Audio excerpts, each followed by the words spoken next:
Pada tahun 2018, ada 171 kepala daerah yang mengikuti pesta demokrasi secara serentak di seluruh Indonesia.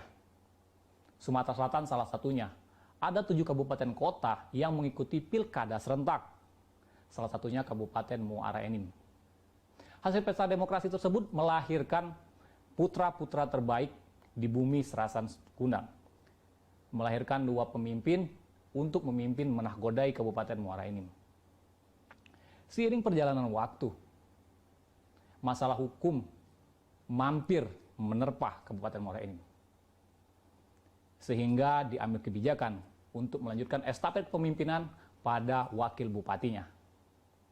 Tidak lama berselang, wakil bupatinya pun tersandung permasalahan yang serupa.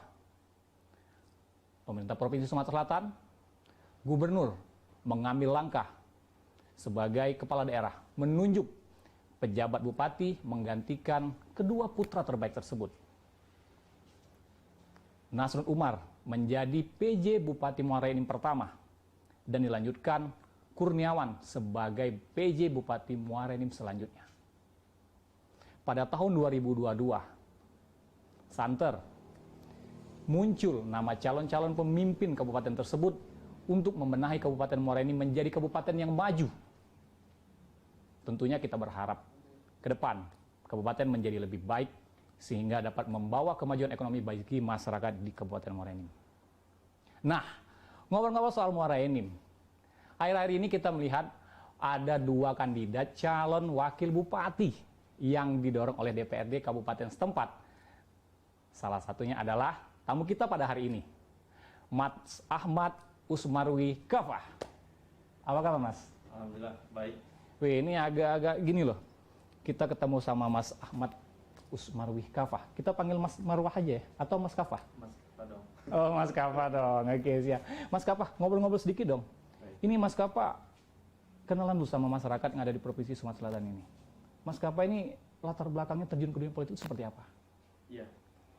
Sebenarnya latar belakang saya terjun ke politik ini sudah dari proses yang sangat panjang. Sejak saya duduk di bangku kuliah waktu itu S1, saya sudah aktif waktu itu menjadi relawan di salah satu partai politik di mana tempat saya bernaung saat ini. Sambil saya terus belajar, tadinya niatnya itu untuk mengetahui proses politik, untuk saya kaitkan ke seni tata kelola hukum.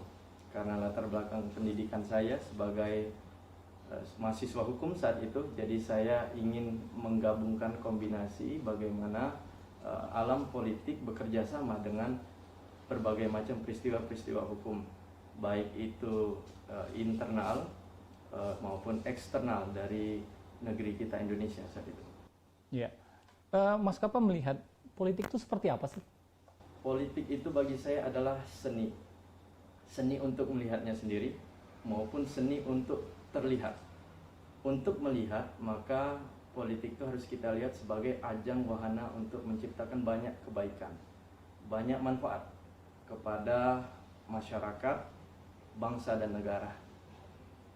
Dan untuk pelaku politik atau kita katakan politisi dalam hal ini, maka konteksnya mereka harus terlihat, tampak, terlihat melayani, terlihat bekerja keras untuk masyarakat, rakyat, dan terlihat untuk responsif terhadap berbagai macam aspirasi yang datang dan hadir pada perwakilan rakyat ataupun Dewan Perwakilan Rakyat ataupun eksekutif yang bertugas melayani masyarakat. Iya, jadi mulai ada ketertarikan terhadap dunia politik itu artinya sejak memasuki bangku kuliah ya? Betul. Ini sebelum kita terjun ke politik, waktu tingkat SMA itu pernah mengikuti organisasi-organisasi kesiswaan? Ya, lebih kepada OSIS, namun kalau dikatakan saat itu tumbuh jatuh hati saya terhadap politik tuh ya semenjak bangku SMA. Saat itu saya melihat tokoh-tokoh masyarakat, tokoh politik itu bisa berbuat banyak untuk siswa, dalam hal ini anak SMA. Jadi saya melihat waktu itu, wah ini salah satu profesi yang seksi, yang menarik, dan dalam tanda kutip bisa memberikan banyak pelajaran bagi kita siswa terkhusus saya saat itu. Jadi kenapa saya mulai membaca buku, rajin menonton televisi, sampai dengan saya mulai menganalisa peristiwa-peristiwa hukum termasuk di media massa saat itu. Pada saat itu. Saat itu. Oke, pemirsa tentunya pengen kenal dong sama Mas Kafah ini. Mas Kafah, bercerita sedikit, waktu itu pendidikan Mas Kafah dari mana ke mana sih waktu itu? Nah, ini cerita dulu dong sehingga masyarakat di Provinsi Sumatera Selatan bisa kenal lebih dekat nih sama Mas Kafah. Ya, saya saat duduk di bangku S1 saya, undergraduate, itu di Universitas Sriwijaya. Saya ingat sekali saat itu S1 ayah saya mendorong saya untuk langsung sekolah di luar saat itu, tapi karena saat itu saya ingin dekat dengan orang tua dan ingin selalu dalam bimbingan ayah saya terutama, jadi saya memutuskan untuk tetap di Indonesia. Tetap di Indonesia. Dan ternyata benar, saya banyak mendapatkan pelajaran termasuk culture budaya kita, budaya hukum, budaya politik, sampai dengan budaya seni dan lain sebagainya yang berikutnya mempengaruhi dimensi cakrawala pikir saya dalam menapaki hidup dan karir. Selanjutnya saya melanjutkan S2 saya di bidang hukum internasional, karena tadi sebelumnya S1 itu hukum, ilmu hukum. Saya lanjutkan hukum internasional di University of Birmingham waktu itu di Inggris. Waktu itu saya pertama kali lah, artinya mengenyam tidak hanya pendidikan tapi meresapi banyak arus energi positif yang baru, budaya barat, dan juga atmosfer bekerja dan bersekolah di sana, sehingga saya bersemangat kembali untuk melanjutkan S2 saya yang kedua. Namun antara S2 saya yang pertama dan yang kedua, saya waktu itu sempat bekerja sebagai profesional lawyer di London. Jadi sempat saya merasakan bagaimana pulang pergi dari Birmingham ke London setiap hari itu, subuh hari itu, subuh pukul 5 ya kira-kira. Kalau di musim dingin itu bukannya subuh, ya, tengah malam. Tengah malam. Nah, jadi saya mendapati banyak pengalaman di sana, dan ketika bekerja saya menyadari bahwa saya memerlukan, artinya further education, pendidikan berikutnya di bidang hukum energi. Oke, akhirnya Mas Kafah memutuskan pulang ke Indonesia, lalu terjun ke dunia politik. Belum, saya lanjutkan dulu yang kedua, pendidikan yang kedua. Setelah itu saya kembali. Setelah saya kembali, ya saya berkecimpung lagi di dunia politik, namun itu hanya sebentar saat itu. Saya kembali lagi untuk sekolah doktor. Nah, sekembali saya sekolah PhD yang terakhir ini, saya betul-betul mengikuti politik praktis saat itu. Itulah kenapa saat ini, dari sana sampai saat ini, saya betul-betul menjadi seorang praktisi politik. Oke. Oke, luar biasa sekali Mas Kafah. Kita akan melanjutkan obrolan kita setelah pariwara berikut ini. Tentunya pemirsa juga akan menanti seperti apa sih langkah-langkah politik yang ditempuh oleh Mas Kafah ini sehingga ikut berperan penting juga dalam suatu partai politik dan memiliki posisi yang cukup penting. Bersama saya Riza Palevi dan Mas Kafah, kita ikuti setelah pariwara berikut ini.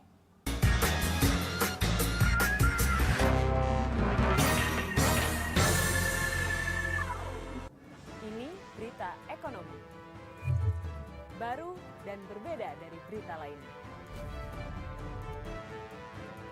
Saya Syahna Suartono, News Update di iNews. Selamat malam pemirsa. Bapak sadar nggak menggantikan seorang menteri yang sangat populer? Ahmad Saroni mengatakan waktu saya gembel dulu. Seberapa gembel sih Anda dulu? Di Wuhan, apakah Di Wuhan, ya. melakukan vaksin yang sama, Pak? Benih loh. Yang BL. sebelumnya dilarang untuk ditangkap sekalipun. Jangan jadi pejabat untuk jadi orang kaya. Salam inspirasi. After Hours with Helmi Yahya, setiap Jumat pukul 18.30, live hanya di iNews.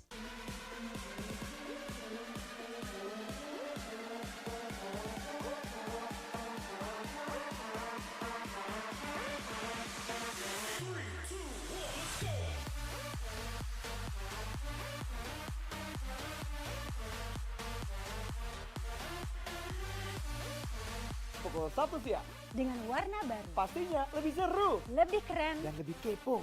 Intense Intense Reborn. Reborn hanya di iNews. Ini dia, Sandiaga Uno. Wow, ini luar biasa nih. Tips usaha, berani mengambil resiko, keluar dari zona nyaman. Buat anak-anak milenial nih, mereka harus proaktif, harus jemput bola. Kata siapa? Kata Sandi.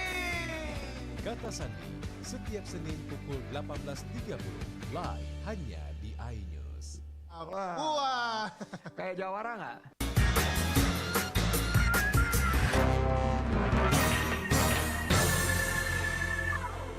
Baik pemirsa, terima kasih masih bersama kami. Tetap bersama saya Rizal Palepi dan narasumber kami Mas Ahmad Usmarwih Kafah. Mas Kafah, tadi kita sudah ngobrol sedikit tentang latar belakang Mas Kafah dari sekolah hingga akhirnya Mas Kafah terjun ke dunia politik. Ini sudah sungguh luar biasa sekali. Kami sebagai masyarakat Sumatera Selatan bangga ada pemuda dari Sumatera Selatan yang sempat mengenyam pendidikan di luar negeri. Masya Allah. Wah, Mas Kafah, tadi dari awal kita udah ngobrol-ngobrol soal Kabupaten Muara Enim ini. Saya pengen bertanya sama Mas Kafah. Beberapa pekan terakhir Mas Kafah ini sudah mulai santer nih, disebut-sebut menjadi bakal calon wakil bupati. Ada 2 nama yang muncul di situ, salah satunya adalah Mas Kafah. Dan teman-teman, kita langsung mengkonfirmasi secara eksklusif bersama Mas Kafah. Kita minta pendapat sama Mas Kafah. Ini Mas Kafah melihat santernya nama Mas Kafah muncul sebagai salah satu kandidat calon wakil bupati yang diajukan tersebut. Seperti apa Mas Kafah melihatnya? Ya, saya lihat ini adalah fenomena takdir salah satunya. Kalau buat saya pribadi, saya melihat bahwa proses politik ini adalah salah satu bagian dari perjalanan sejarah hidup saya. Tidak pernah terbayangkan di pikiran saya sebelumnya bahwa saya harus turut bekerja dan berjuang dalam proses ini. Tapi yang jelas proses politik ini adalah salah satu kebutuhan yang harus diisi, mengingat secara konteks administrasi, birokrasi, dengan adanya wakil bupati definitif dan lain sebagainya sampai menjadi bupati definitif nantinya akan sangat membantu, baik dari segi birokrasi dan sekali lagi administrasi. Ya, Mas Kafah, di awal Mas Kafah udah ngobrol nih, Mas Kafah udah mengenyam pendidikan sampai ke luar negeri. Ada timbul keinginan untuk kembali lagi mengabdikan ini, bukan di ibu kota Jakarta. Sebagaimana kita tahu teman-teman bahwa saat ini Mas Kafah sedang mendapat amanat dan tugas dari partai politik yang saat ini Mas Kafah naungi adalah sebagai Deputi Bidang Hukum dan Keamanan. Betul Mas Kafah? Ya, saat ini saya sedang mendapat amanah sebagai Deputi Hukum dan Perundang-undangan di DPP Partai Demokrat, yang bagi saya ini adalah bidang yang sangat linear dengan pendidikan saya. Iya. Nah, dengan posisi tersebut, apa sih yang melatar belakangi Mas Kafah sehingga timbul keinginan, saya pengen kembali ke Sumatera Selatan dan mengabdikan diri sebagai bagian dari masyarakat di Sumatera Selatan? Ya, pertama karena faktor latar belakang batiniah, dan yang kedua adalah ekonomi kerakyatan. Saya jawab yang batiniah itu. Jadi Kabupaten Muara Enim selain bagian dari Sumatera Selatan adalah tempat di mana saya ketika masa kecil saya punya histori di situ. Ada histori. Saya sering mengunjungi keluarga saya di sana. Nenek saya, puyang saya dimakamkan di Tanah Abang di Muara Enim saat itu. Selanjutnya saya juga memiliki orang tua angkat di Kecamatan Lubai, Kabupaten Muara Enim, dan banyak keluarga saya, ipar dan lain sebagainya di Semendo. Nah, itu dari segi batinnya. Dari aspek ekonomi kerakyatan, dulu ayah saya yang membidani Yayasan Kafah, namanya waktu itu, yayasan yang atas nama saya, bekerja sama dengan beberapa perusahaan di Kabupaten Muara Enim, termasuk Pemda Muara Enim, untuk membina masyarakat di sana. Dan saya selalu menghabiskan waktu di hari libur seperti Sabtu dan Minggu untuk nginep di sana. Salah satu kecamatan itu saya ingat di Rambang, di Desa Subanjeriji saat itu. Nah, di sanalah saya setiap hari menghabiskan waktu, sehingga ketika saya berbicara dalam konteks Muara Enim, saya kembali terkenang dengan masa-masa yang indah saat itu. Dan itulah salah satu yang melatar belakangi saya, I have to go back. Saya harus berbuat sesuatu untuk kabupaten ini. Artinya masyarakat juga dengan tangan terbuka dong harus bisa menerima apa nanti yang menjadi ide, pemikiran, dan gagasan yang disampaikan oleh Mas Kapa. Saya yakin seperti itu. Masyarakat dalam era keterbukaan seperti ini, mereka memiliki banyak pilihan.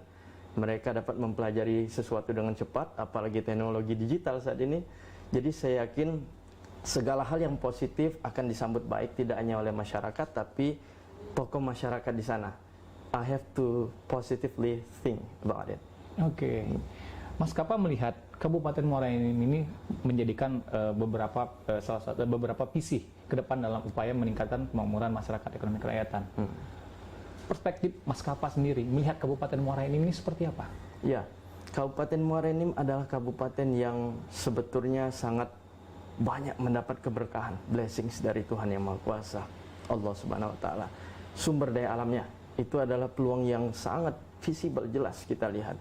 Di sana ada batu bara, belum lagi dalam konteks climate change ini memerlukan banyak item-item energi terbarukan atau renewable energies. Di sana juga menjadi tempat yang menjadi spot yang telah ditetapkan pemerintah pusat sebagai salah satu pilot project di Indonesia. Belum lagi masyarakatnya yang kondusif dan banyak hal di sana yang dapat menjadi poin penting yang sebagai starting point bagi Kabupaten Muara Enim dalam hal ini dan Sumatera Selatan pada umumnya untuk take off menjadi yang terdepan di Indonesia. Untuk take off menjadi yang terdepan. Betul. Ya, bagaimana Mas Kapa bisa meyakinkan masyarakat? Mungkin pesimisme masyarakat terhadap melihat kita generasi muda akankah mampu memimpin kabupaten dengan sumber daya alam sebesar itu?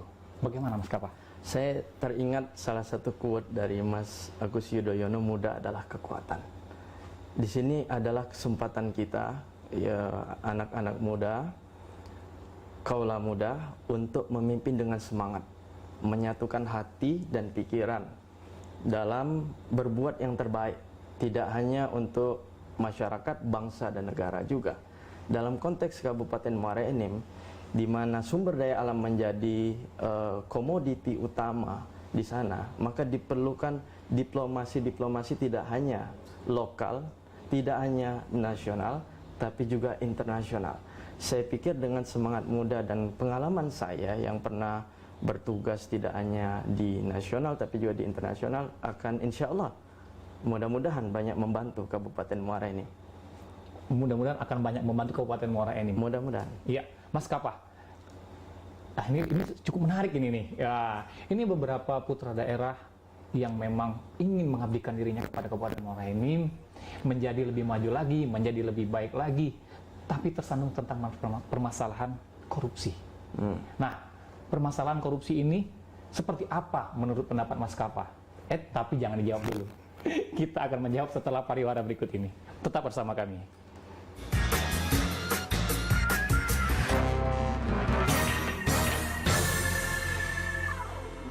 Ini berita ekonomi. Baru dan berbeda dari berita lainnya. Saya Syahna Suartono, News Update di iNews.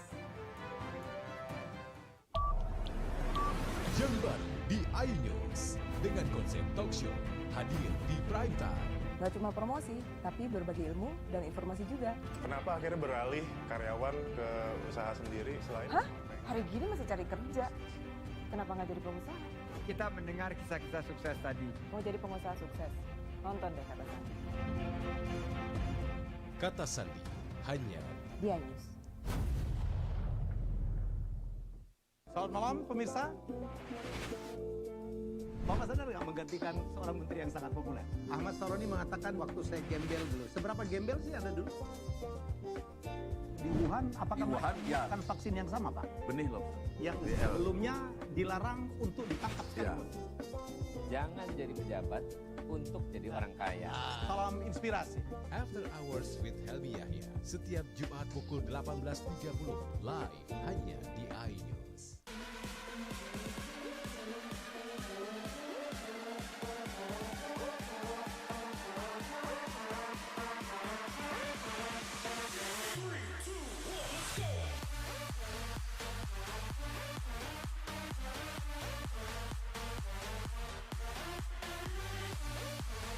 pukul 1 siang. Dengan warna baru, Pastinya lebih seru lebih keren, dan lebih kepo. Intense Intense Reborn. Reborn hanya di IDIS.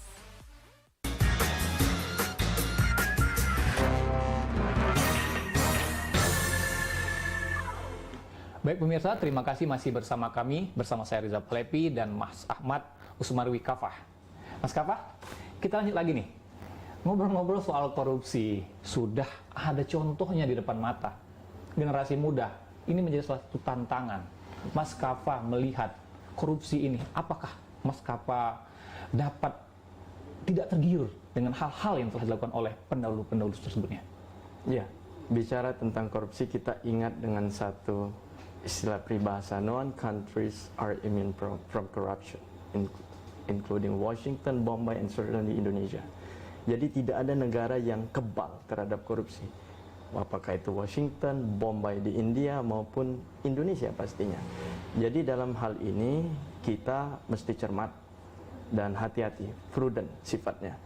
Artinya segala macam hal yang bersifat administrasi maupun kebijakan harus betul-betul ditelaah dan diteliti dengan baik sebelum dieksekusi.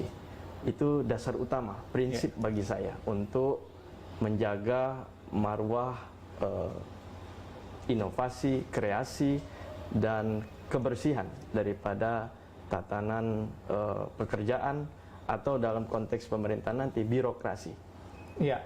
Nah, ini ngobrol-ngobrol soal calon wakil bupati ke depan. Ini dipilih langsung oleh wakil rakyat, khususnya DPRD di Kabupaten Muara Enim. Nah, Mas Kafah, seperti apa komunikasi yang Mas Kafah lakukan terhadap teman-teman di DPRD Kabupaten Muara Enim tersebut agar pelaksanaan pesta demokrasi pemilihan calon wakil bupati tersebut bisa berjalan dengan aman dan lancar? Ya, komunikasi yang saya lakukan itu dialog. Kita bicara dari hati ke hati, kita mendengar apa yang menjadi harapan mereka, dan rata-rata harapan daripada seluruh DPRD di Muara Enim itu baik sekali untuk masyarakat dan rakyatnya.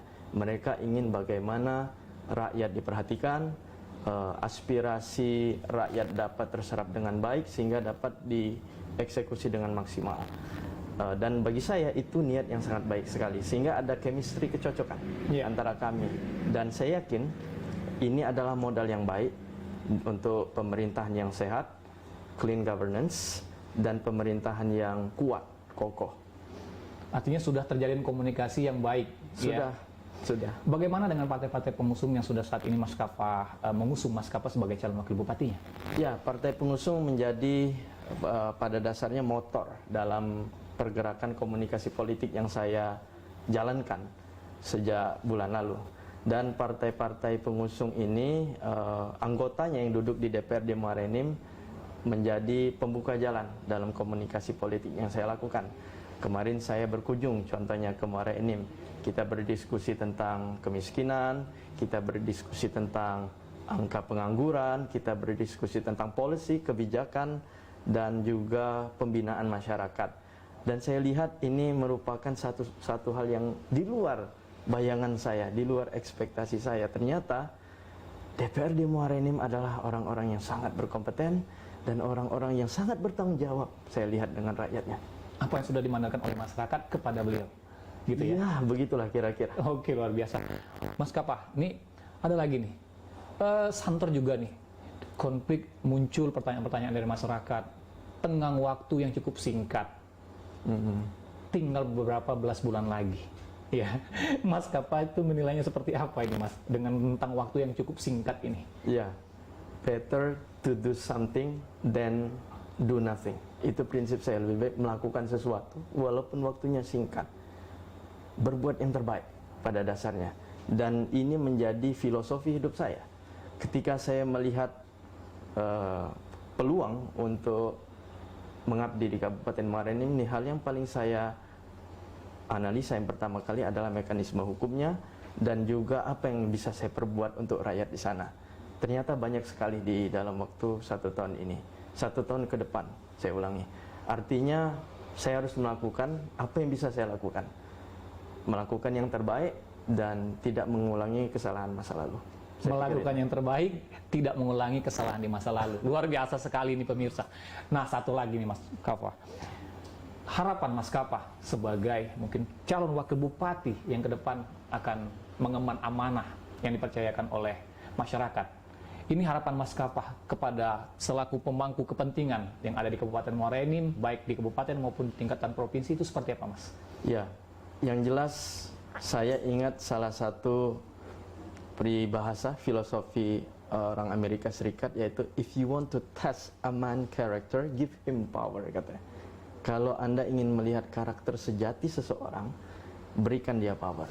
Dan saya yakin para pemangku kepentingan di Kabupaten Muara Enim saat ini, mulai dari PJ Bupati dan lain sebagainya, mereka pasti akan melaksanakan tugasnya sebaik-baiknya, termasuk amanah yang diamanatkan kepada mereka.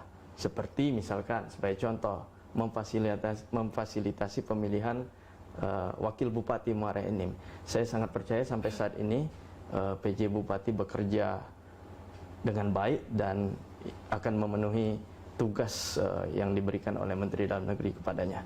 Saya kira itu harapan saya, dan juga kepada masyarakat Muara Enim. Kepada masyarakat, saya juga berharap mereka bisa menerima saya, karena saya betul-betul ingin kembali ke kampung, bekerja sama dengan mereka, duduk bersama, dan mari kita menghabiskan waktu yang berkualitas untuk sama-sama menghadapi tantangan ke depan, untuk masa depan yang baik dan terdepan. Untuk masa depan yang terbaik dan terdepan. Betul. Mas Kapah, satu lagi Mas Kapah. Apabila Mas Kapah dipercaya sebagai bupati, wakil bupati Muara Enim, seperti apa yang akan Mas Kapah lakukan untuk kabupaten tercinta tersebut? Banyak hal, tapi yang jelas saya akan do the best, melakukan yang terbaik sepenuh hati saya. Saya akan bekerja dengan keras. Apa-apa yang menjadi pengalaman saya di luar negeri maupun di ibu kota, hal positifnya akan saya bawa ke Muara Enim. Etos kerja, semangat kerja, inovasi, semangat kreasi, dan lain sebagainya akan saya terapkan di sana. Dan juga saya juga pastinya akan juga beradaptasi dengan cara kerja lokal, sembari saya juga akan memperbaiki apa yang perlu diperbaiki, melanjutkan apa yang sudah baik. Saya kira melanjutkan apa yang sudah baik. Luar biasa sekali. Tentunya hal ini juga tidak lepas dari sinergi dan peran serta dari legislatif, eksekutif di Kabupaten Muara Enim dan tingkat Provinsi Sumatera Selatan. Tentunya juga doa dan peran serta dari masyarakat di Provinsi Sumatera Selatan, khususnya Kabupaten Muara Enim, yang mendoakan agar pelaksanaan pesta demokrasi pemilihan wakil bupati Kabupaten Muara Enim dapat terlaksana dengan baik dan lancar. Bersama saya Riza Palepi dan Mas Ahmad Usmawi Kapah. Terima kasih dan sampai jumpa lagi di obrolan kita selanjutnya. Terima kasih Mas Kapah. Terima kasih Mas Reza.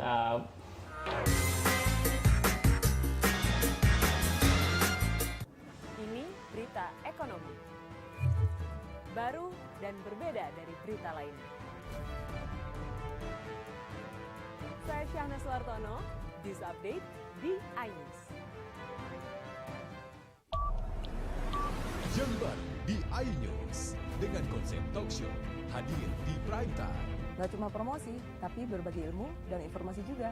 Kenapa akhirnya beralih karyawan ke usaha sendiri selain... Hah? Hari gini masih cari kerja. Kenapa nggak jadi pengusaha? Kita mendengar kisah-kisah sukses tadi. Mau jadi pengusaha sukses? Nonton deh Kata Sandi. Kata Sandi hanya di iNews.